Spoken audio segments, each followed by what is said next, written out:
Bom, pessoal, então retomando, processo legislativo ordinário. Já vimos a primeira fase, fase introdutória, apresentação do projeto, vimos espécies de iniciativa, vimos a segunda fase, fase constitutiva. Fase constitutiva, que você lembra, ela pode ser dividida em dois momentos, deliberação parlamentar e deliberação executiva. Estudamos análise pelas comissões temáticas, estudamos emendas parlamentares ao projeto de lei, estudamos a fase de deliberação e discussão, vimos ainda as espécies de quórums constitucionais, quórum de funcionamento, quórum de apresentação, quórum de aprovação.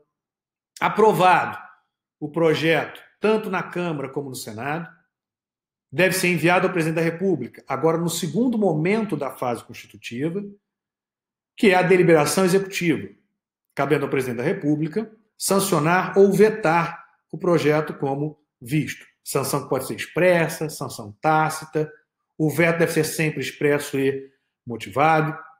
Vimos também que a sanção transforma o projeto em lei ou a derrubada do veto o faz. A derrubada do veto serve para suprir a ausência de sanção. Então, derrubado o veto ou sancionado o projeto, nós já temos lei. Logo, cabe agora, na terceira fase do processo legislativo, na fase chamada complementar, promulgar e publicar a lei. Veja que a lei, como eu disse, existe a partir da sanção ou derrubada do veto. Sanção ou derrubada do veto encerram a segunda fase, que é a fase constitutiva. Já a promulgação e publicação integram a terceira fase, que é a fase complementar.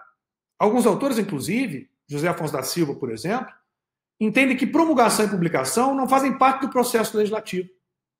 Seriam meras formalidades, pois a lei passa a existir com a sanção, como nós vimos, ou, no caso de veto, com a derrubada do veto. Eu não chego a tanto. A maioria da doutrina não chega a tanto. A maioria da doutrina inclui, sim, a promulgação e a publicação no processo legislativo, mas na terceira fase, uma fase complementar. Ela complementa o processo legislativo.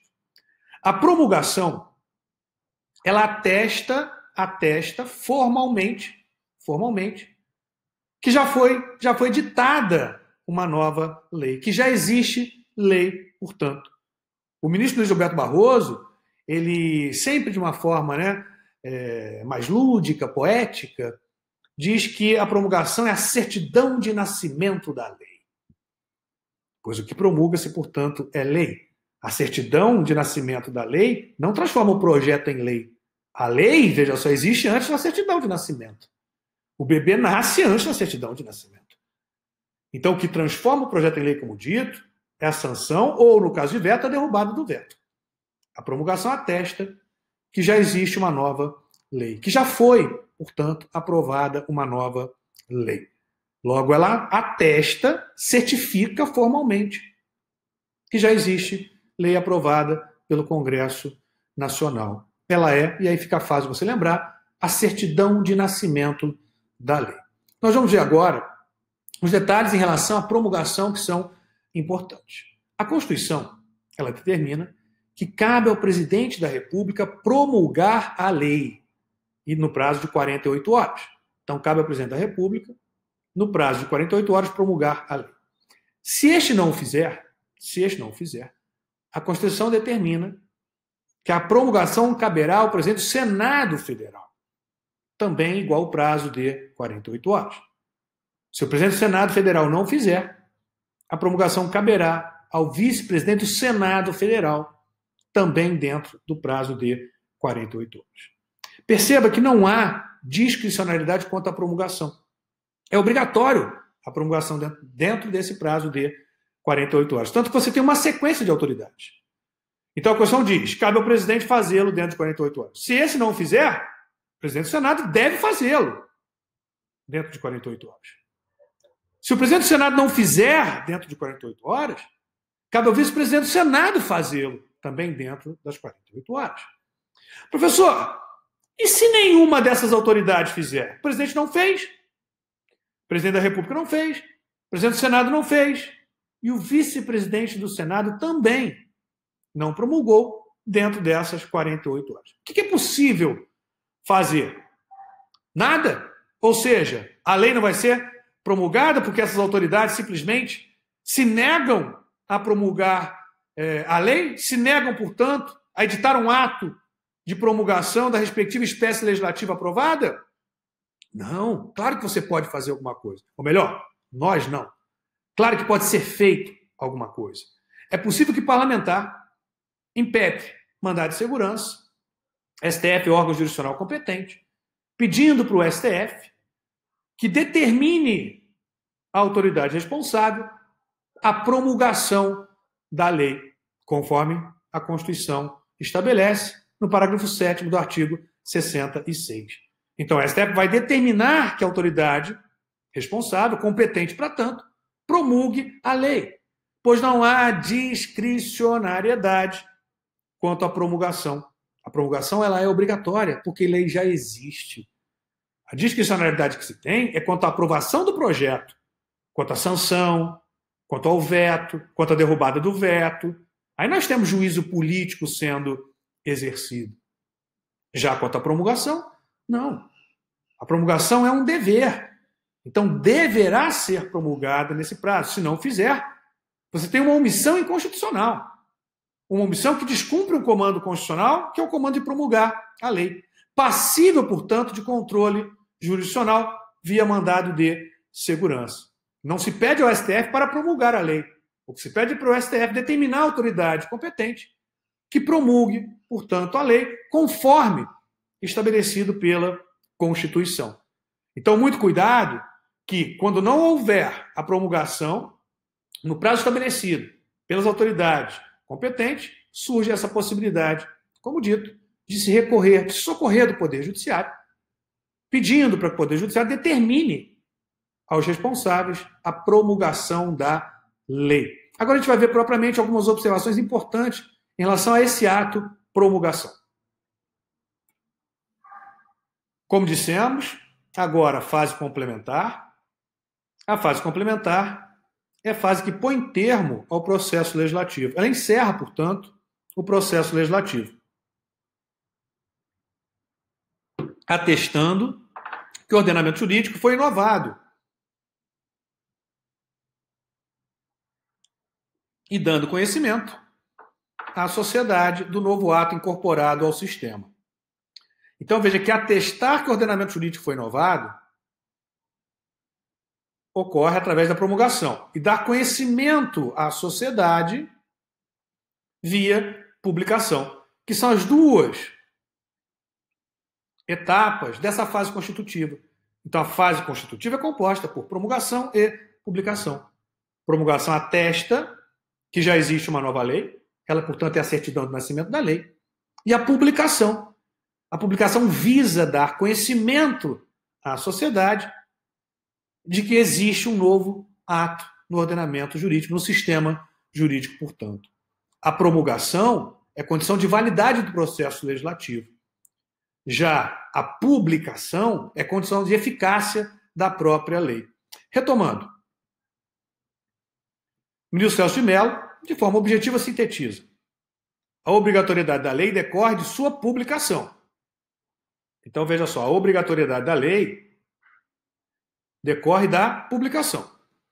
O ato promulgatório confere à lei certeza quanto à sua existência. Olha lá. Lembra lá? Eu disse que a promulgação é condição de existência e a autenticidade do processo legislativo. Dele também emana a presunção, iuris tantum, relativo, de constitucionalidade da respectiva lei promulgada. A promulgação é ato em que se atesta formalmente a criação de nova lei. Certifica o nascimento da nova lei. Funciona na expressão utilizada pelo ministro Luiz Roberto Barroso como uma certidão de nascimento.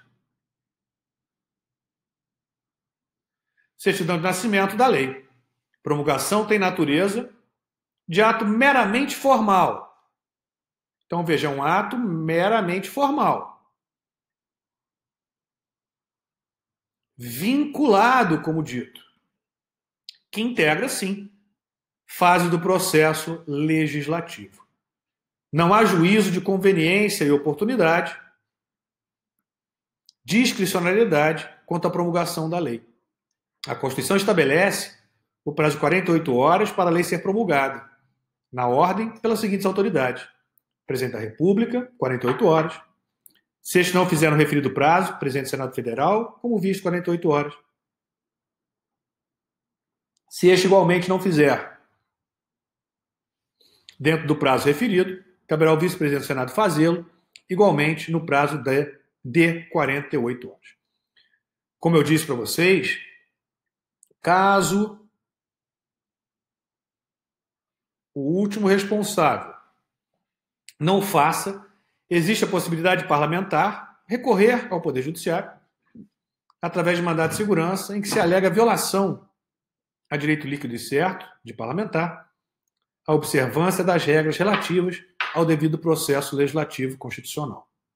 Portanto, sendo a promulgação um ato vinculado, a não observância do prazo estabelecido viola a Constituição por omissão, decorrente da não prática do ato de promulgação no prazo constitucionalmente fixado. No REACH ou no MS, no mandado de segurança, pede-se ao Poder Judiciário que determine a autoridade coatora que promulgue a lei. Entendemos que a autoridade coatora é o último responsável a se omitir, violando determinação constitucional para se promulgar a lei. No caso, o vice-presidente do Senado, portanto. Alguns autores entendem que você deve indicar as três autoridades como autoridades coatoras. Os três seriam responsáveis, tanto o presidente da República, como o presidente do Senado Federal e o vice-presidente. Eu penso que a violação ela vai ocorrer de fato apenas quando o último responsável deixa de promulgar a lei no referido prazo. Porque a própria Constituição diz: se o presidente não fizer dentro de 48 horas, caberá ao presidente do Senado fazê-lo. Então veja que até aqui não há nenhuma violação à Constituição. Se o presidente do Senado não fizer dentro de 48 horas, a própria Constituição determina que cabe ao vice-presidente do Senado fazê-lo dentro de 48 horas.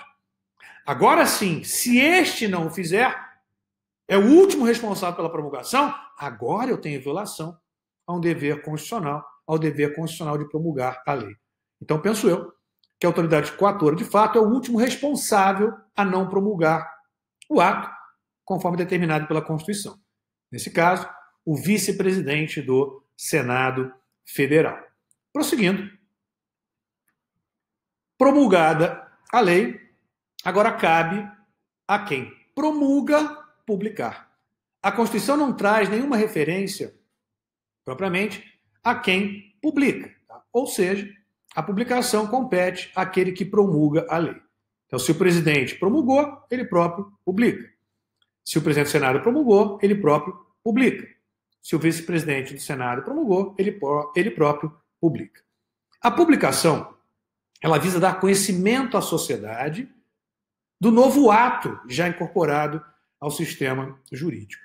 É a partir da publicação que a lei se torna obrigatória. Como eu disse para vocês, a publicação ela é condição de eficácia da lei. Para que a lei possa ser aplicada, para que a lei possa incidir juridicamente, ela tem que ser publicada. Aqui tem um princípio que utilizam no processo legislativo, o princípio da não surpresa. Então, para uma lei ser aplicada, ela não pode surpreender a sociedade. Então, a sociedade tem que ter conhecimento prévio de que existe uma nova lei no sistema jurídico, para só então essa lei poder, como dito, ser aplicada. Então, promulgação é condição de validade. Já publicação, condição de eficácia da lei. A publicação visa dar à sociedade conhecimento da existência de nova lei. É, portanto, condição para a lei entrar em vigor. É condição de eficácia da lei. É através da inserção da lei promulgada em diário oficial, dando visibilidade pública ao ato editado, que se possibilita a lei produzir efeitos no sistema jurídico. A publicação é feita por quem promulga a lei. Observação que nós fizemos também para vocês é importante.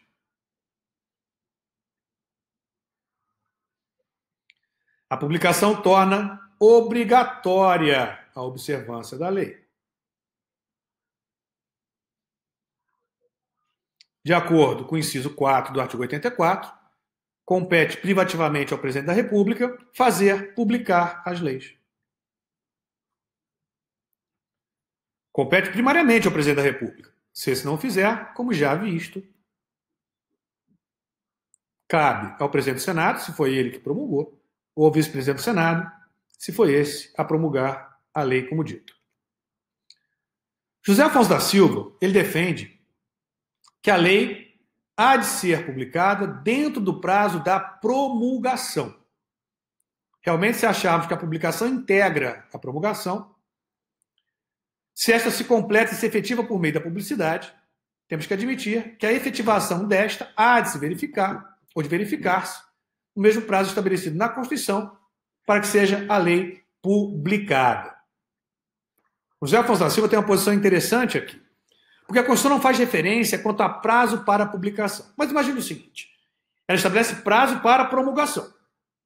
Aí o presidente da República promulga a lei, mas ele não quer, de qualquer forma, que aquela lei entre em vigor.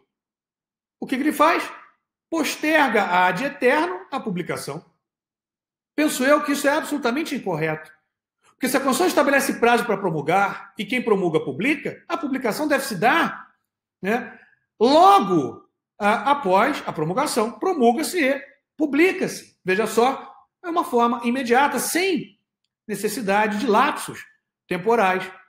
Porque, do contrário, como eu disse, você estaria viabilizando que o presidente da República, por exemplo, ao não publicar a lei, ele simplesmente inviabilize a aplicação dessa lei já aprovada pelo Congresso Nacional. Então, eu concordo com José Afonso da Silva, penso que a publicação deve se dar dentro do prazo da promulgação, embora não haja qualquer especificação na Constituição, mas por uma interpretação lógico e teleológica. Prosseguindo então com José Afonso da Silva, entende ele,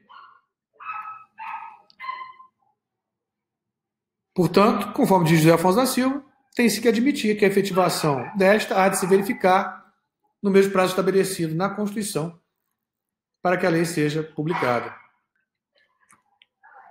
Manuel Gonçalves Ferreira Filho entende que não há prazo para a publicação dos atos promulgados. Promulgação e publicação são atos juridicamente distintos. Aquela atesta, autentica a existência de um ato normativo válido, executável e obrigatório. Esta comunica essa existência aos sujeitos a que esse ato normativo se dirige. Mais ainda, a publicação pressupõe a promulgação, a que deve se seguir. Daí decorre que, embora quem promulgue tenha o dever de publicar, o prazo de promulgação não pode compreender o da publicação, já que, do contrário, o prazo constitucional da promulgação seria logicamente reduzido pela necessidade de, durante ele, ocorrer a publicação que forçosamente lhe é posterior. Como disse, eu concordo aqui com José Afonso da Silva, não se trata de um mesmo ato, mas sim de atos sequenciais e imediatos. Não há aqui intervalo de tempo. Então, promulgado, envia-se diretamente à publicação. Não há aqui qualquer prazo necessário. Promulgou-se, envia-se à publicação. Ponto e acabado. O que não pode se permitir que, através da não publicação, o presidente simplesmente inviabilize a entrada da lei em vigor. Então, eu particularmente concordo com José Afonso da Silva. Não se trata de mesmo ato, mas de atos imediatamente subsequentes, sem qualquer intervalo de tempo. Promulgou, envia-se à publicação, portanto. Pensamos que a publicação deve se dar no mesmo prazo da promulgação, mesmo sendo atos distintos. Do contrário, se possibilitaria ao presidente da República postergar ad eterno a publicação da lei, aprovada pelo Congresso Nacional, impedindo sua entrada em vigor, violando o sistema de separação de poderes, que atribui ao Poder Legislativo a última palavra quando se tratar de processo legislativo. Tanto é que a própria Constituição determina que, não sendo promulgada a lei, dentro de 48 horas, caberá ao Legislativo fazê-lo. E, nesse caso, o próprio legislador publicará a lei. Afinal, quem promulga, publica. A Lei de Introdução das Normas de Direito Brasileiro A LINDB estabelece que as leis entram em vigor, salvo disposição expressa em contrário, 45 dias após sua publicação. Se estabelecido o período de vacácio legis, a lei só terá eficácia após o prazo de vacácio expressamente estabelecido. Entrará em vigor após o lapso de tempo determinado entre sua publicação e o início de sua vigência. Após a publicação é que a lei estará apta a produzir efeitos jurídicos. Bom, pessoal, então encerramos processo legislativo ordinário. O processo legislativo ordinário vai servir de base para estudarmos as diversas espécies de processos legislativos especiais, para edição de cada ato específico. Então, nós vamos analisar ainda regime de urgência, vamos analisar lei complementar, vamos analisar medida provisória, emendas constitucionais, decretos legislativos, resoluções, leis e delegados. Mas é muito importante que você tenha um conhecimento sólido do processo legislativo ordinário. Então, o processo legislativo ordinário é a parte, sem dúvidas, mais importante do processo legislativo. Porque é a partir dele que você tem uma compreensão melhor do processo legislativo e você faz pequenos ajustes a depender da espécie normativa. Até a próxima aula. Abraço a todos.